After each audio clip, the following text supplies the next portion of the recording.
Hello there, and I figure why not this one? Pretty dark, it's pretty cheaper, and it's Resthaven at its best. That's right, Resthaven at its best.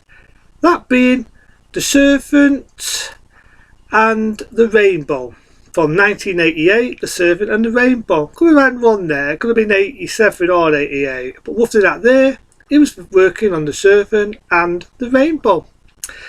Interesting film because it was inspired by a true story, believe it or not, and it just mentioned it being a true story based in 1985, based on a reporter who does research on certain things. It first starts off anyway back in 1978, where you got this guy who is pronounced dead and they bury him, and you do sort of see a tear rolling down the side of his face. Like cheaping, like sad when you really find out the guy's fate.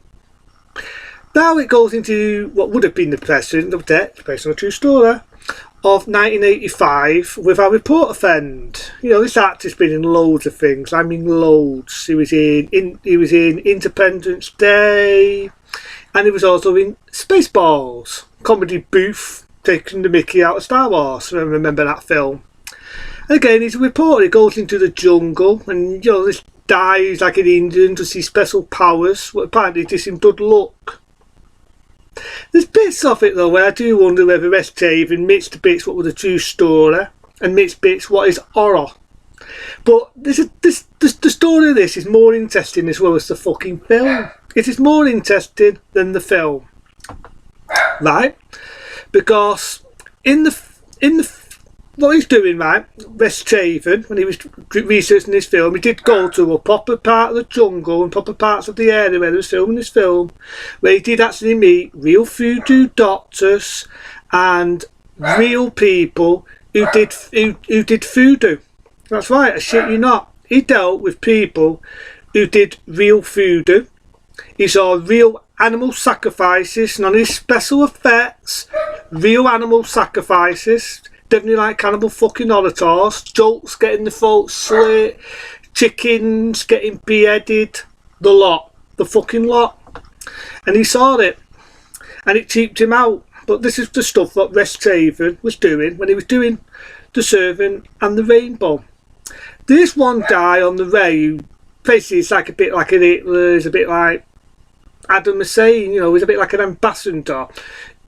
Who basically slaves these people. These people were slaves in the part of where this is, you know, it's a bit near, you know, a bit in the side of where voodoo is, because in real life, in parts where this was, where this movie was, and this area, people deal with voodoo. You know, voodoo isn't made up for other films, it does happen. Just bear with. Sorry about that, I just told my dog to shut up and it was barking like a dickhead. See, voodoo's affected me fucking dog. But yeah, The Serpent and the Rainbow, good film. That said, there's bits here and there where is it made up or is it a true story, because it was based on true events, right? And he meets a woman on the way who, you know, is going about this stuff and about the dead coming back to life. This is a bit where I would say maybe this was or maybe it wasn't true offence, because there's a powder, right, and this to me is more frightening than anything. And if people blow this powder in your nose or you drink it or anything, it will make you look like you're dead, make your heart stop, make you stop breathing, make you collapse. People will do the finger and think he's a goner or she's a goner. And this is more frightening than anything you see in any fucking horror film. You will be buried alive. Not making this shit up. You will be buried alive. Because they'll think you're fucking dead when you're not. They could even do an autopsy on you and you're still there, paralysed and seeing what they're doing. And then you probably will be fucking dead. But as frightening as it is, you will be buried alive. And that guy I said in 1978, he's still alive. He actually comes out from the graves, they're digging up these bodies here, there, everywhere, with this other woman who's helping our mate. And that's when you see him. You fucking see him. He was still alive. He was buried a fucking live. He was one of the lucky ones. Well, not lucky because he was buried alive from 78, but I mean, he got out of it. There's probably other people out there who got buried fucking alive, paralysed, not able to move, stuck, being buried fucking alive. How fucking frightening is that? And this is a bit where it really freaks me out, because this a passenger, this guy who's like running that part of the country, which is the poorest part of the country, very topical, very exotic. He basically told our main character to fuck off. Don't come here. You come here, you're going to feel a lot of pain. They tap him into this place. This is like a guy who's basically like Adam Hussein. He's like fucking Hitler. He's someone you don't want to fuck with. And he's in a place where people are being fucking tortured. Our main character basically fucks him off. Yeah, whatever. So they get him. They tie him up, strip naked, bollock naked. The guy says, right, you want me to stream? I'm going to stream. Ah! Not good enough. Gets a bow nail, and rams it on the part of his anatomy. Right on the part of, I don't know if it was his bollocks, it was the nipple of his penis. And he rams a big bolt. You don't see it, it's not graphic. It's not like movies I've reviewed before, no like Cannibal Fairlock and any of that. You don't see it, but you can picture it in your mind. You don't need to see the dingling.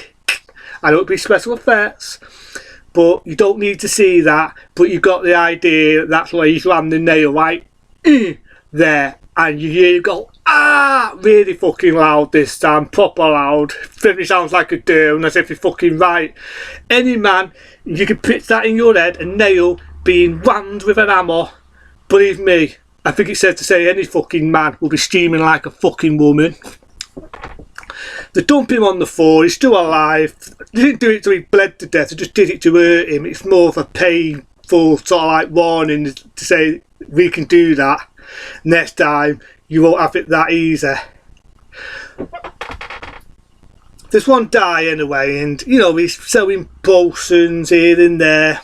And basically he's a typical con man. And he gets this, I think it's a lamb. And he says, I can make it look like it's dead. So what the guy does to make sure he's not getting ripped off, he gets a thick knife and he starts like the initial on the actual, the oot of the lamb. So he makes it look dead, and he brings it back and he sets it out to make sure he's not conned him with another fucking lamb. That's the only reason why he did that. No animal cruiser. And yeah, it's the same lamb. And like I say, it's this bosun. It's a bosun what can make you appear like you're fucking dead when you're not. He does eventually fuck off because he gets set up of killing this woman. This woman gets beheaded, and we all know that's the end. If you know what I mean. Right? And I often see there's a bit of effect in it where it makes you think that there's a bit where he's buried and you see blood coming up to him, and it's a good effect. I love to know how they did that. And he goes back to New York, but he sees weird things. There's this one woman who's at the dining, and there's one guy in it who I forgot to say. Think of Batman and all the Batman films. That's it, played Butler. He was in Orange of Dracula. He's in this.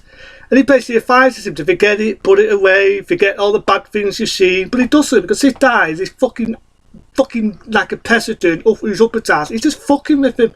He's literally fucking with him all the way through the film. Makes his woman have a fit, and then she's threatening him because she's been possessed by him and saying, you never get away from me. And this guy can get in your fucking nightmares, and that to me is more cheaper and more stereo than anything.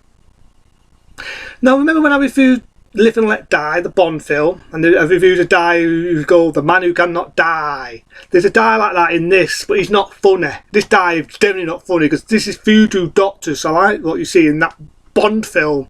But in real life, they weren't funny, they weren't eccentric, they didn't dance about, they was fucking cheapy as fuck, and they sacrificed animals, and they even sacrificed people.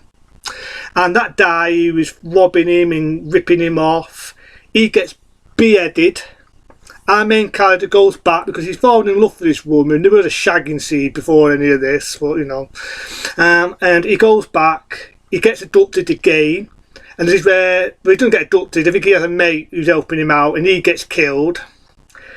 This is the bit where he's more on off, because the smoke, the puff, they puff it in his face, they think he's fucking dead, our main character, and he gets buried alive. He fucking gets buried alive in the dark. Even puts a fucking tarantula on him. Good effect. And you do get the effects where it's like you hear the sound effects of him being buried alive, you see it dark, then someone's me talking. And you even remember the trailer, The Serpent and the Rainbow, you remember the scene, "Don't bury me, I'm not dead." It was this fucking film. I remember that head where you see a trailer where a guy's being buried, he's lying on the floor. It's just a line, "Do not let them bury me, I'm not dead." If I remember the iconic scene with a sip, sitting in a toss, and it's on fire, Serpent and the Rainbow. But he manages to get out because our mate, the one whose sister got beheaded and was left in the bed and they set him up, he helps him out, he undigs him because he's come out of the paralysed. His thing only makes you look like you're dead. You're not fucking dead. He gets our bad guy, he says to do, and I love it, You think he's dead, he's all burnt up, but he's fucking fighting with our main character. He has these special powers. Remember when I said that Indian died with some special powers? Gets him stuck on a tear, the tear's moving about like this, says, "What do you want to do?" And he says that beautiful line, "I want to see you steam." Ram the boat, this time you do see it. Gets dragged to fucking hell. End of film, because at that point he lost his powers. He was taking the souls of people that got sacrificed. A bit there, I think that's bollocks. Don't be dead, it's West Taven, may he rest in peace. And there's bits that probably were a true story. The bits with the horror and the zombies and bodies coming from the dead. There's a bit where you see this little corpse woman with a snake coming out of the mouth and getting him by the neck. All that I think was just horror. It was just fucking horror. But the bits where you do see bits here and there, they would have been the bits I would say were a true story.